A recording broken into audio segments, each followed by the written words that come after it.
Tapi orangnya di Bandung, bahkan di Taiwan, bahkan di Hong Kong. Ngoten. Tetangga saya.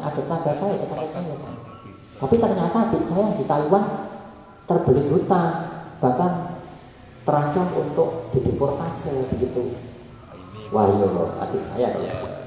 Nah, begitu. Nah, memang kemudian dari banyak dalil yang saling seakan-akan bertentangan ini, kita jamau, kita harmonikan. Bukan kita tarjih. Kalau kita tarjih kita pilih yang kuat mana. Maka saya sering, adik-adik saya yang di PUTM sama dari saya buka mlebu tarjih wong males sampean itu. Wah, ya aja ngono kok Mas. Lha ora. Tarjih itu kan orang seperti dokter gitu kan. Saya ini dok, mana gini-gini, amputasi saja gitu kan. Ya, engko sik ya ora rekoso lah. Seperti orang ini gimana? Wah, amputasi gini, sesar wae Bu, wis cepet rampung. Ya oh Pak, lah tapi baru kuwi kok ya yang kusik sabar dhisik seperti itu. Memang menjamak dalil itu susah. Iya, ada yang bilang dalilnya sahih semua ya, kuat semua itu piye iki? Nah, kemudian kita jamong, kita harmonikan di para loro wis rampung. Tangga ya dibagi, adik ya dibagi. Kabeh semua dalil diamalkan. Kewajiban kita terhadap tetangga terpenuhi, prioritas untuk memberikan kepada orang yang berhak itu juga terpenuhi. Orang gontok-gontok saling, ya toh. Kita ketemu Rasulullah enak. Anda bersabda begini dan begini saya amalkan semua. Top. Berarti yang mentarjih dosa, ya orang ngawur wae. Mentarjih itu juga ada ilmunya emangnya. Males ya bukan. Itu kan pengguyon boleh lebok hati. Dia dapat pahala. Mengapa? Karena dia mentarjih itu, sekali lagi saya tegaskan, mentarjih itu bukan meninggalkan dalil. Nah, mentarjih itu memilih salah satu dalil untuk diamalkan. Berarti bukan dosa, bukan salah. Ya benar. Lo kok bener kabeh? Lo pinginmu piye? Salah kabeh. Ya malah kok urip kok angel men. Menjamak juga boleh, mentarjih juga boleh, kan begitu. Ya toh, semua adalah umatku, semua melaksanakan sunnahku, hadisku, kan begitu. Baik, kembali ke tadi nggih, zil qurba. Ini sering ditanyakan oleh saya muliakan dimanapun nggih, punya takmir masjid begitu. Nggih. Saya kasih solusi seperti itu biasanya. Lah pusing-pusing to, Pak. Di para loro nak rampung. Para loro itu artinya juga tidak harus ala anak TK nggih. Duitnya 1 miliar atau tambah 1 juta dapat 500. Enggak harus kayak gitu. Di poro itu sekiranya itu dibagi, dibagi kabeh. Nah, itu paling enak. Wes, nggak usah pusing-pusing. Ini dalilnya kira-kira sanadnya bagaimana, perawinya bagaimana. Nah, kepanjangan Pak. Wes, ada ngamalke hadis kabeh. Dibagi kabeh, gitu. Sip. Melegani meskipun misalnya ridon nasi ghayatun la tudrak. Itu walinya orang Arab. Melegani kabeh uang itu adalah tujuan yang tidak mungkin tercapai. Membuat semua orang senang itu tidak mungkin. Dulu yang pernah saya sampaikan itu kan, ada anak sama bapak megang unta itu yang dulu ceritanya panjang itu. Baik, wazil qurba wal yatama. Nah, orang mungkin berpikir, saat itu kok anak yatim di nomor 3 kan ya Pak ya? Yang pertama kepada orang tua, kedua kepada kerabat, yang ketiga anak yatim. Bukannya anak yatim itu biasanya lebih membutuhkan ya? Nggak punya siapa-siapa begitu. Dan ini dil qurba kita kan, tetangga kita kan mungkin juga punya usaha atau sebagainya apalah begitu. Ini kok kok seakan-akan kok kayak nggak masuk di nalar saya begitu. Nah, perlu kita tegaskan, Al-Quran ini firman Allah. Allah itu maha benar dan maha tahu. Sehingga ketika ada hal yang tidak masuk dalam logika kita harus berpikir lagi. Yang penting jangan pernah berpikir bahwa Al-Quran itu tidak masuk akal atau tidak adil. Toh tidak semua yang tidak masuk akal manusia itu benar. Coba misalnya, kok iso Misalnya yang seperti itu kan, ada bocah cilik, kurus, kecil, gelut, kalau bocah lembu gede, kok iso menang? Itu kan nggak masuk akal. Tapi fakta, kan begitu.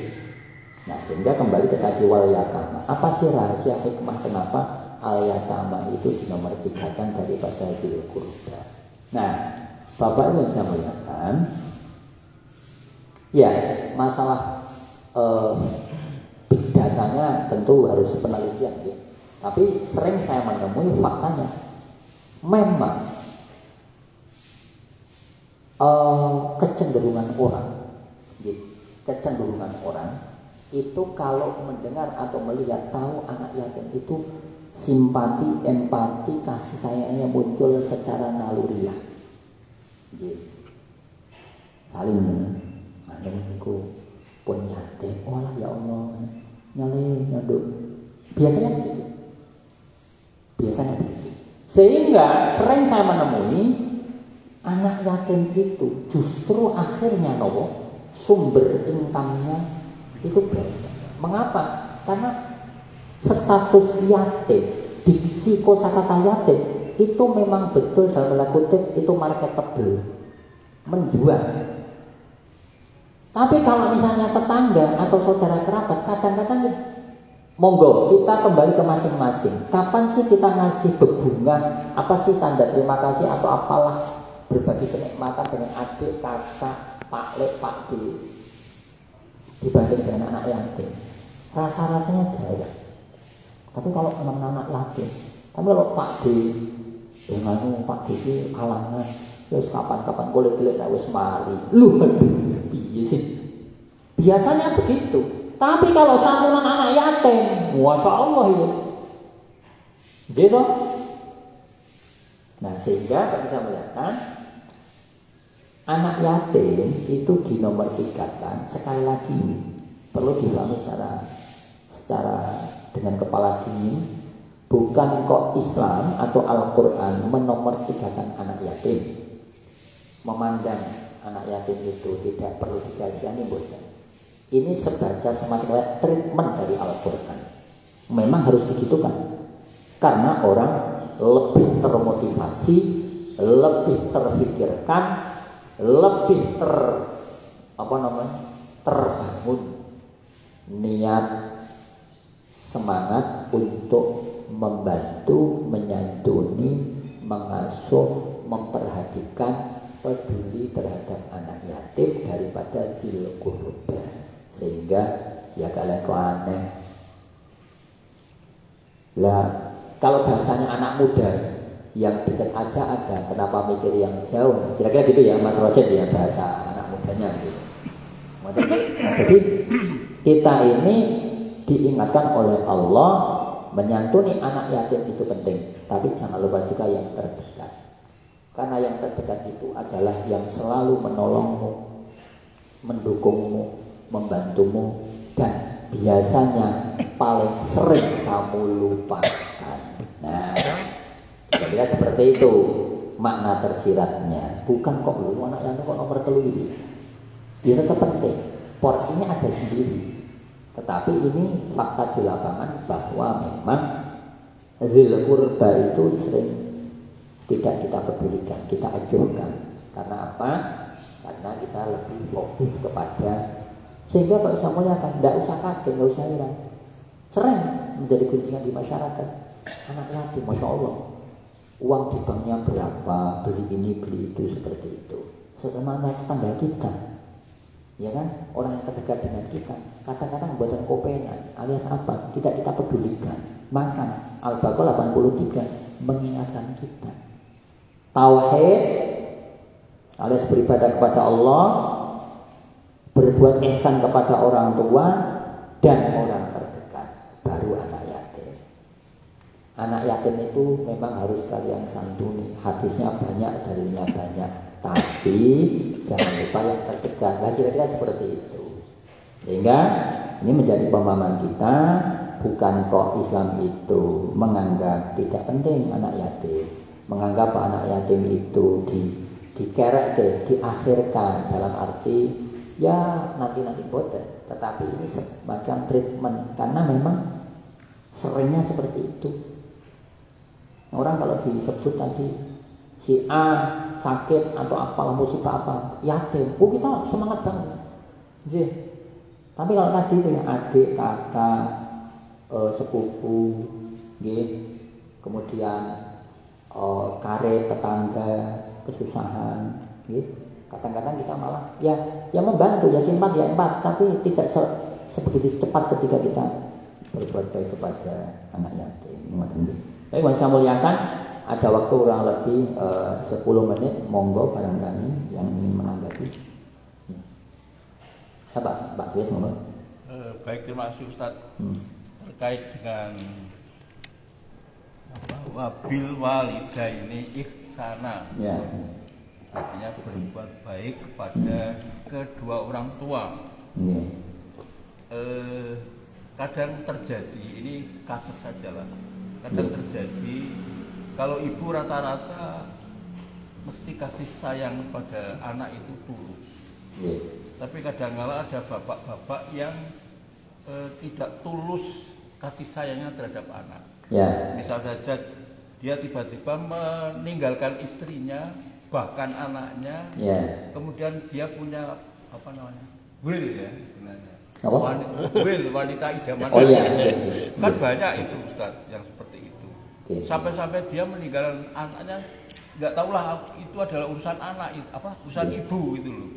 Apakah orang tua yang seperti ini masih tetap berbuat ihsan? Sebab banyak itu kejadian seperti itu. Jadi maksud kami kewajiban berbuat baik kepada kedua orang tua itu mutlak ataukah ada semacam pengecualian? Dalam usul fikih itu ada azimah dan rukhsah. Yang kedua, berkait dengan, saya sepakat dengan Ustadz terkait dengan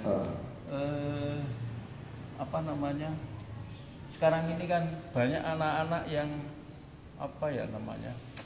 yang terhadap orang tua kan sudah mulai kurang kasih sayang.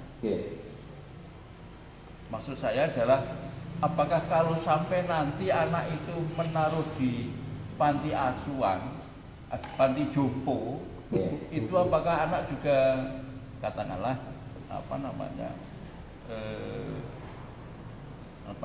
apakah juga berdosa? Sebab saya melihat, pernah saya ke Singapura, justru Muhammadiyah itu bisa maju di sana karena orang-orang Singapura itu kan karena sibuk terus tidak bisa memelihara orang tua yang sudah lanjut usia. Justru malah diasuh oleh Muhammadiyah di sana itu, sehingga sampai pemerintah memberikan dana kepada Muhammadiyah untuk mensubsidi kegiatan Muhammadiyah itu. Nah, saya khawatir nanti suatu saat generasi kita yang sudah seperti sekarang ini tiba-tiba seperti mindsetnya orang Singapura itu. Jadi makanya ini pemahaman seperti ini memang perlu digelurakan terus supaya kita yang sudah tua ini jangan sampai besok masuk ke panti jompo itu. Terima kasih Ustaz. Baik. Pertanyaan berat-berat semua ini ya.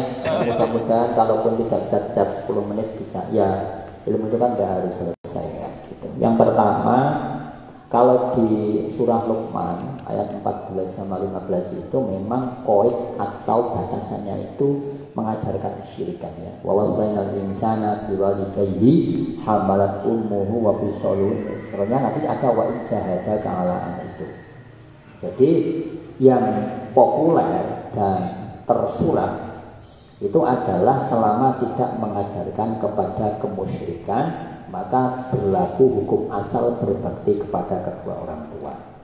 Nah, saya perlu tekankan perbedaan antara berbakti dengan meneladani. Nah, itu. Kalau berbakti, yaitu tadi tetap kita berbuat baik selama tidak melakukan kabair, pelanggaran besar. Nanti khilafnya di tadi itu ya, itu jelas kabair ya, tadi punya will apa seperti itu. Jadi tetap diserawungi, diperlakukan dengan baik, diperlakukan dengan baik. Bahkan kalau kita kembali ke surah Ibrahim atau di Al-An'am, kita mencontoh Nabi Ibrahim, itu kan serem. Ayahnya itu kan cetro musyrik, cetro mengajak, itu aja ya toh masih mendoakan sa'astaghfiru laka robbi. Oh, apa tuh? Aku tetap akan memohon ampun kepada Allah supaya memberi ampun kepada engkau wahai Bapak. Sampai segitu. Saya tidak mengatakan bahwa punya wil dan seterusnya tadi kemudian itu ringan, itu berat. Tapi ini titik yang paling krusial kan keimanan itu. Dan ini Nabi Ibrahim seperti itu. Al-Quran menceritakan kisah ini bukan untuk dongeng, bukan untuk perekaman sejarah, tetapi memberikan penjelasan kepada bahwa kalian itu meskipun umatnya Muhammad, tetapi contoh-contoh yang baik. Maka kemudian ada bunyi usul fikih, syara'u man qablana syara'un lana ma lam yujad nasih. Syariat-syariat bangsa terdahulu itu menjadi syariat Muhammad selama belum dihapus. Antara lain itu berbakti kepada orang tua apapun yang terjadi selama tidak mengajarkan kepada kesyirikan. Nah, tetapi secara takwil itu bisa. Nah, orang punya will dan seterusnya tadi itu kan bentuk kekafiran juga. Ya, tapi kan dia tidak memaksamu atau mengajakmu untuk melakukan itu. Nah, sehingga sikap kita yang pertama adalah mendoakan. Nah, mendoakan. Yang kedua menasihati. Nah, gitu nih.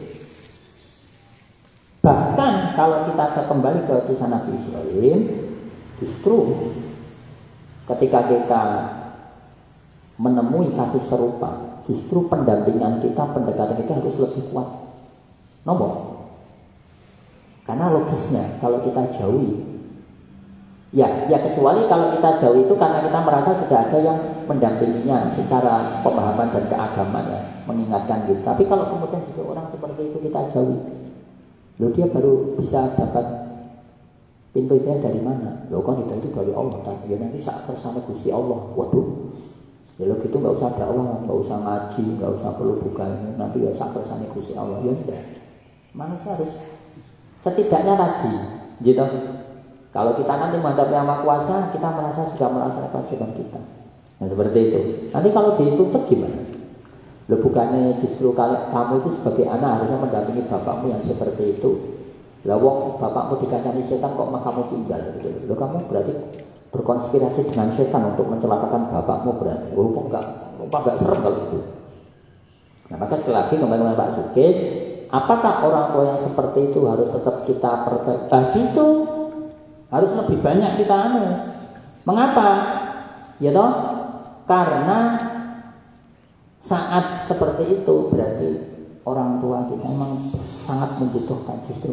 Lah kalau orang tua kita sudah baik, kenapa harus kita ibarat kata gitu ya, sudah istiqomah, sudah komitmen, rajin apa ibarat seperti itu kan malah ibaratnya ya udah saya tak urus yang lain aja, kira-kira seperti itulah.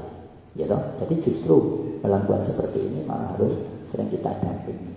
Berat memang. Lah siapa tahu justru itu isyarat dari Allah. Kamu itu kalau mau masuk surga tidak perlu infak besar atau jihad ke Palestina atau apa.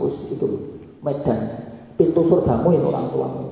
Terus kalau kamu bisa tabah menghadapi orang tamu yang ya tadi itu enaknya apa? Enggak ada enak sama sekali kan. Wis maksiat bla bla seperti itu, merugikan bla bla seperti itu.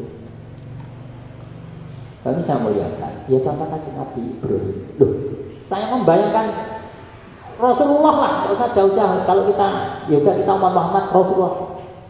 Kita tidak pernah konfirmasi kan, tanya ke Rasul bagaimana perasaan Rasulullah menghadapi pamannya Abu Thalib yang sampai menghembuskan penafsir belum syahadat kan. Remuk redam. Rasulullah itu sedihnya Abu Thalib meninggal bukan hanya secara manusiawi karena ditinggal orang yang mendukung. Nomor satunya bukan itu.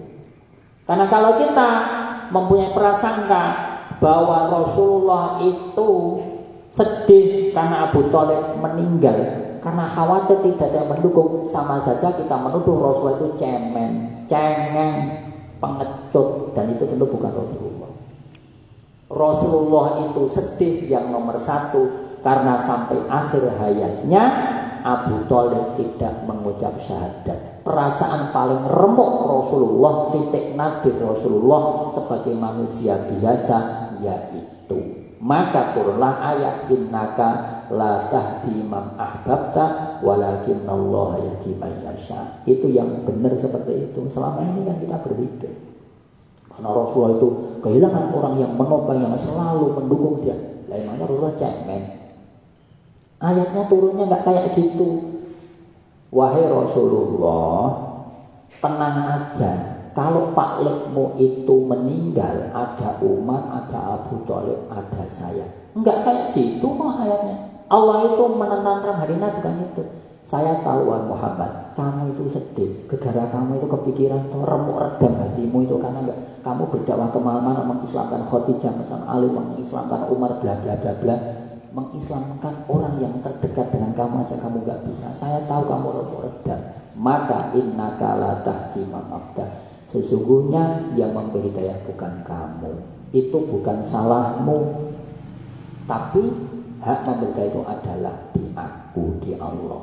Itu sebenarnya kalau orang paham isyarat Al-Quran itu tidak pernah mengatakan Rasulullah sedih karena ditinggal Abu Thalib. Gegara berpikiran nanti dakwah saya bagaimana, yang nganter saya ke sekolah siapa, yang mandiin saya siapa, yang ngeloni saya siapa. Memang kan cemen.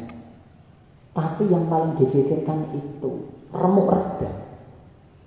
Ya Allah, saya itu bisa mengislamkan semua orang.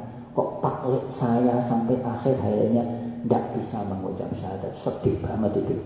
Maka turunlah ayat innaka la tahdi man ahbabta. Maka belajar sirah itu mestinya juga belajar tafsir.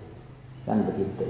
Karena kata-kata itu meskipun itu juga benar, tapi ini sisi manusia dan itu betul, tapi sebab utamanya bukan itu.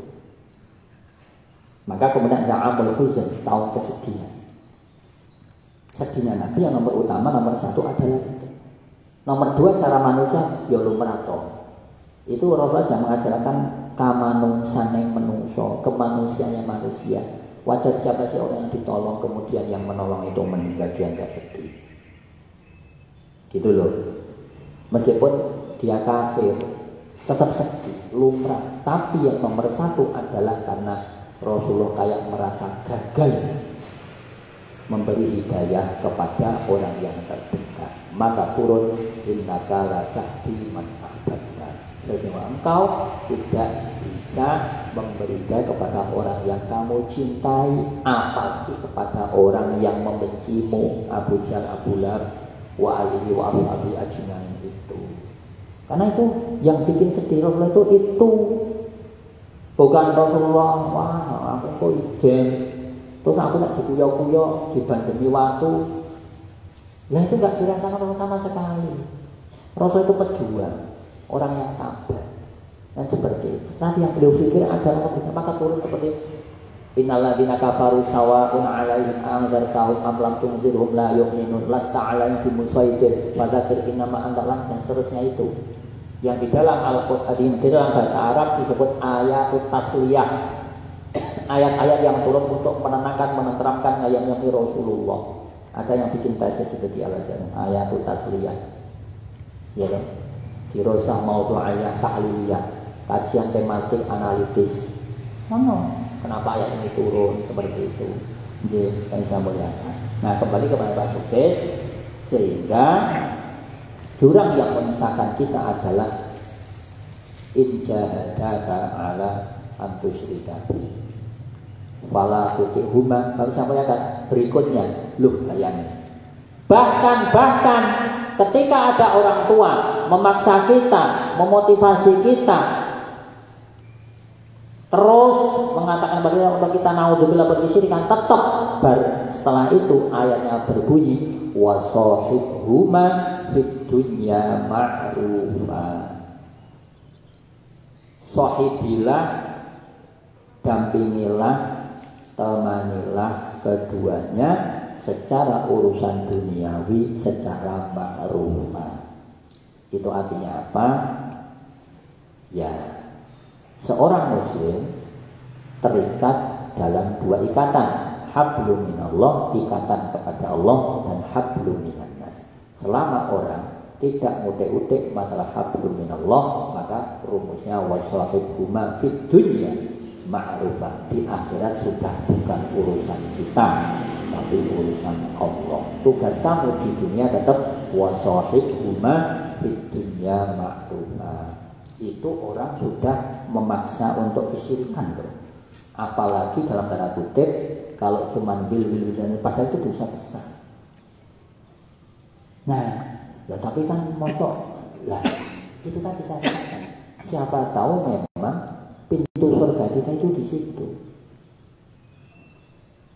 Kita tidak istilahnya apa, tidak usah dibuat jauh-jauh mencari surga. Surga kita itu ya itu tadi berbakti kepada orang tua yang kebetulan. Gitu. Lah kalau kita berbakti kepada orang tua yang sudah tadi, masya Allah, ngajeni, ngopeni, istiqomah, perjuangannya di mana? Perjuangannya di mana? Terus nanti kita di akhirat, ya Allah, saya sudah berbakti kepada orang tua loh. Tulus itu, ihsan, tulus, pundul, berlebih dan tekun. Lah sama Gusti Allah ya cuma diwale. Lah ya wong tuamu iki wis piye, wis saleh, salihah, istiqomah. Dirembuki yo gampang, diajak dialog, diskusi oke, manutan. Terus kamu mau masuk surga, lah kamu berjuangnya di mana? Ya no? Justru karena itu. Loh, masya Allah. Berarti maka di antara kenapa Rasulullah dan Nabi Ibrahim masuk Nabi Ulul Azmi, karena tidak ada atau taruh sedikit Nuh, Ibrahim, Musa, Isa, Muhammad. Nah, Nabi Nuh ya soalnya diayeli, termasuk anaknya sendiri, apa nggak sakit itu? Rasulullah juga mamanya sendiri, Nabi pun bapaknya malah seperti itu. Apa nggak serem itu? Tapi sudah Nabi Ulul Azmi juga. Mengapa? Karena cobaannya terberat. Maka cobaan terbesar adalah ketika orang terdekat kita itu justru baik tidak mendukung kita atau bahkan kemudian memusuhi agama Allah. Berat. Mengapa berat? Karena ternyata tetap kita diperintah oleh Allah wasahib.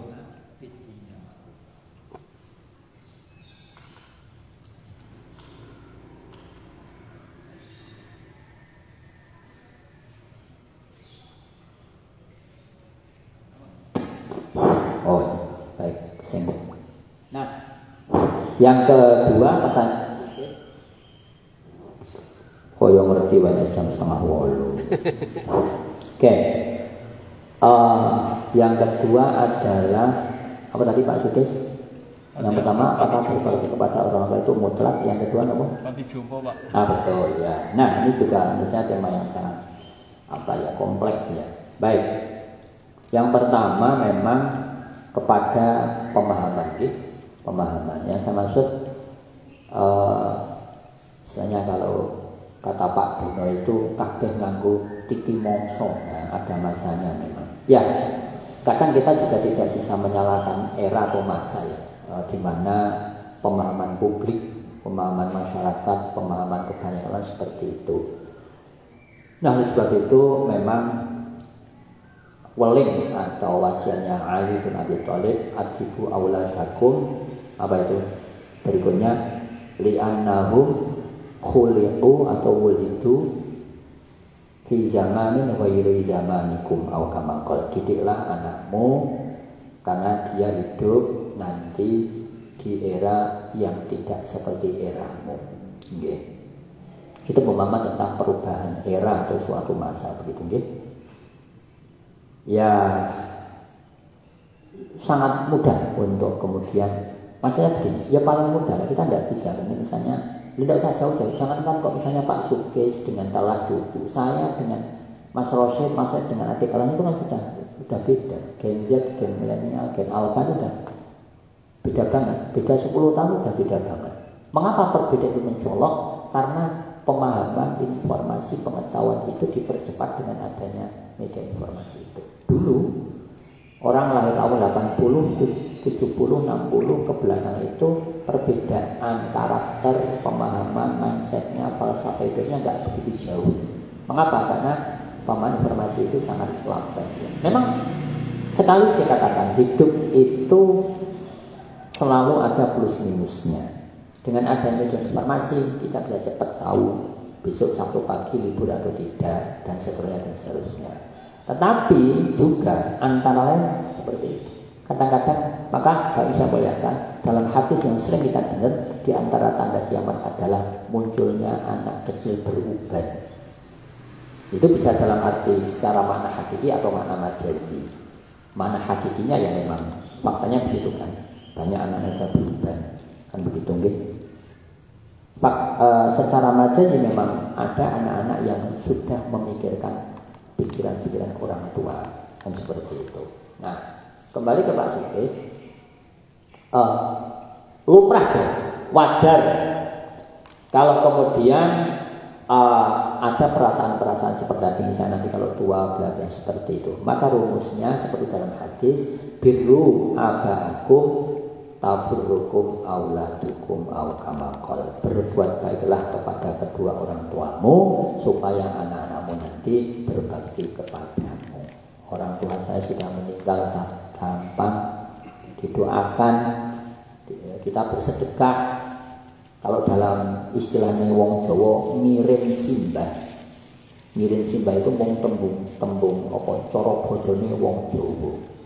Dalam Islam maksudnya kita berbuat baik, bersedekah untuk apa? Semacam kayak tanda bakti kita kepada kedua orang tua. Nah, nopo niki? Nah, ngirim simbah.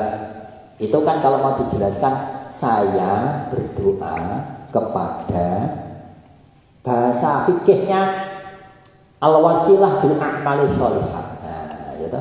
Berwasilah dengan amal yang baik. Ya baca Quran atau umroh atau apapun lah, sedekah seperti itu. Ya, semoga dengan amal kebaikan itu doa saya mendoakan orang tua simbah lalu kita itu diterima. Opo tekan? Ya nek menurut Hanafilah tekan, nek menurut Syafi'iyah enggak tekan. Loh, kok kualik tak? Ya enggak kualik. Ya bukannya yang biasa melakukan doa-doa kayak gitu itu orang-orang tetangga kita orang Nahdlin yang Syafi'iyah. Loh memang Indonesia itu negara kualik-kualik kok. Apanya yang hebat? Kalau enggak percaya tanya anak saya. Dan anak saya baca buku cerita gitu. Dan yang membanggakan itu orang Indonesia itu kualik-kualik gitu. Ada videonya itu tak rekam, saya ambil pemengkelan. Tapi tak pikir-pikir, oh iya benar juga ya gitu. Nah, dia kan kuat-kuat. Baik. Nah, jadi kembali melalui Pak Sukes. Ya, di pertama kalau dari kita nih lebih ingat orang tua. Mudah-mudahan kalau lebih ingat orang tua, anak kita nanti juga ingat kita. Biru aba'akum taburrukum abnaukum. Rumus hadisnya seperti itu. Berbuat baiklah kepada kedua orang tuamu, semoga anak-anakmu nanti juga berbakti kepada. Rumusnya begitu. Yang kedua, itu peran individu deh. Peran negara mestinya ada. Tapi ya kita tidak usah, karena kita sering diingatkan sama Pak Karno gitu. Bertanyalah apa yang kamu berikan kepada negara dan jangan pernah bertanya negara kepada seperti kurang lebih seperti itu. Ini kan dalil pemerintah malas gitu. Ini gimana Pak urusan BPJS sampai kamu ingat Bung Karno? Nah, kira-kira begitu ya.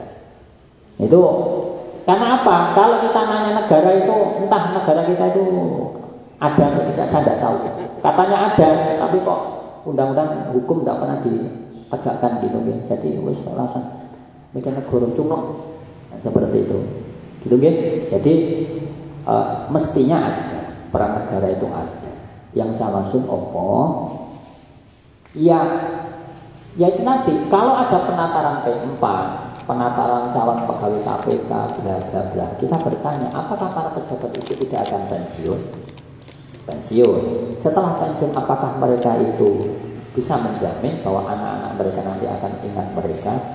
Itu kan sebenarnya menjadi pertanyaan negara juga, kan seperti itu. Dan apakah bukti negara adalah dengan memfasilitasi panti jompo? Nek dipikir PNAI kayaknya begitu Pak Sukis. Tapi PNAI bagi siapa? Negara nggak pernah bertanya kan? Pak, Bu, Mbak, jenengan ten mriki niku janjane kersa napa mboten?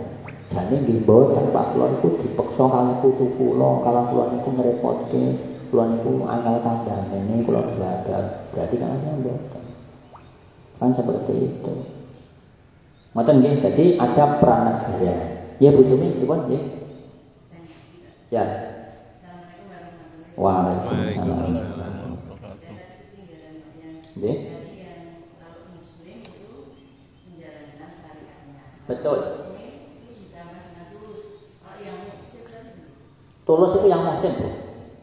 Ya, Muslim menjalankan syariat, mukmin itu menjalankan syariat disertai pemahaman tentang kebenarannya dan diperjuangkan. Atau kalau mau ditambahi, mukmin itu ya kita menjalani dengan keyakinan dan pemahaman. Jadi ibaratnya buat mlaku, ibarat orang masak, ngoten nggih. Orang masak dia tahu, oh ini namanya lombok, cara masaknya begini. Gitu. Ibarat orang naik motor, itu dia tahu, ini mau kemana. Terus cara ngisi bensin bagaimana. Jadi tidak hanya waton melaku gitu kalau. Nah, orang beribadah secara syariat, secara Islam itu hanya waton melaku. Yang penting sah secara hidup. Boleh, tidak dosa. Tapi kalau kita mau naik Grab itu ya sambil dipikirkan, saya ibadahnya diterima oleh Allah tidak ya. Terus apakah ketika saya sudah diterima, ya dong? Terus apakah kemudian bisa membuat lingkungan saya, itu kan masalah keimanan, Pak. Lah tidak usah jauh-jauh. Sampah itu urusan keimanan loh. Yeah. Sampah itu urusan keimanan. Mengapa? Karena orang yang tidak punya iman itu sambil buka kaca, enteng. Orang-orang sing weruh. Padahal ditulisi buang sampah sembarangan denda 5 juta. Ora kanggo. Itu urusan keimanan, saya muliakan. Kalau urusan keimanan sudah clear. Orang pun tahu an-nazafatu minal iman. Hafal itu hadisnya. Kira-kira seperti itu. Ya tahu juga bahwa kalau kotor itu bikin lalat, bikin penyakit. Apanya enggak apa-apa, betul. Tapi urusan orang tahu bahwa korupsi itu dosa, kenapa urusan keimanan? Maka kita baca Al-Quran dari keimanan menaik keimanan seperti itu. Mengapa? Ini yang harus selalu disonting. Muslim melaksanakan agama secara syariat, ya dong. Nah, maka kemudian mukmin itu alias menjalani syariat dengan keyakinan penuh dan pemahaman itu terkait dengan urusan Allah. Mikirnya lebih. Nah, muhsin itu tulus ikhlas tadi. Muslim menjalani, mukmin memahami. Nah, muhsin tulus. Paling mudah kira-kira untuk redaksi yang mudah diingat modern gitu. Ini kadang-kadang kita itu menjalani tapi nggak tahu ini. Terus ngapain gitu? Kayak kita ini langsung penting melaku. Inna sholata tanha 'anil fahsya'i wal munkar. Orang yang sholat itu semua baik. Faktanya kan enggak. Ditanya aja, yang korupsi sama nyolong, bohong, melanggar janji itu apa enggak sholat? Sholat. Kadang namanya Muhammad juga. Ya Allah, ada namanya mungkin Ismail atau siapa, ya Allah. maka mama-mama Turki itu tidak berani menamai anaknya Muhammad. Al-Kisah Dr. Umaymah Abu Khudir dekan di Fakultas Mahasiswi Al-Azhar dulu di Monument Islamic Women and Opolah seperti itu di Turki, itu bertemu dengan koleganya seorang profesor asal dari Turki gitu kan. Lalu dia manggil anaknya Mehmet gitu kan, gitu dipanggil. Wah anakku ya namanya siapa? Mehmet. Muhammad. Enggak, bukan Muhammad. Loh kok bukan Muhammad? Enggak, namanya Mehmet. Ya di kami Muhammad. Enggak, meskipun begitu saya tetap enggak berani nama Muhammad. Mengapa? Nama Muhammad itu nama baik. Saya tahu. Justru karena Muhammad nama baik, saya enggak berani nama. Kamu bayangin, Muhammad kurang ajar loh, gua gamparin loh. Saya nggak bisa jamin ketika anak saya beri nama Muhammad dia nggak mencuri atau berbuat maksiat, betul nggak? Iya juga ya. Saya nggak berani. Maka betul wong Jawa namanya Muhammad. Muhammad, gitu, bukan Abdul Hamid, neng Dul Kemit. Bener wong Jawa. Gitu nggih, Jawa dilawan. Baik, kami saya muliakan, ada hal yang baik dan bermanfaat. Semoga menjadi daya bagi kita semua. Ada kekurangan dan kekhilafannya seterusnya mohon maaf. Mari kita doa kajian Tamsil Sabtu pagi dengan doa kafaratul majlis. Subhanallahumma wa bihamdika asyhadu an la ilaha illa anta astaghfiruka wa atubu ilaik. Sambil diupdate Bapak Ibu yang saya muliakan, info di grup sih, karena besok itu saya ada acara di Hotel Kaji, insyaallah. Saya tetap berharap buat tidur ya. Ini masih saya koordinasikan dengan panitia agar mulainya 7:30. Tapi nanti mohon update-nya begitu. Baik, saya muliakan, mudah-mudahan kita diberikan umur panjang yang berkah dan taat beribadah Allah. Amin. Walaupun Bapak Ibu saya muliakan yang mengikuti secara langsung maupun secara online, izin menutup aplikasi Zoom sebagai bentuk pamit kami undur diri. Assalamualaikum warahmatullahi wabarakatuh. Waalaikumsalam.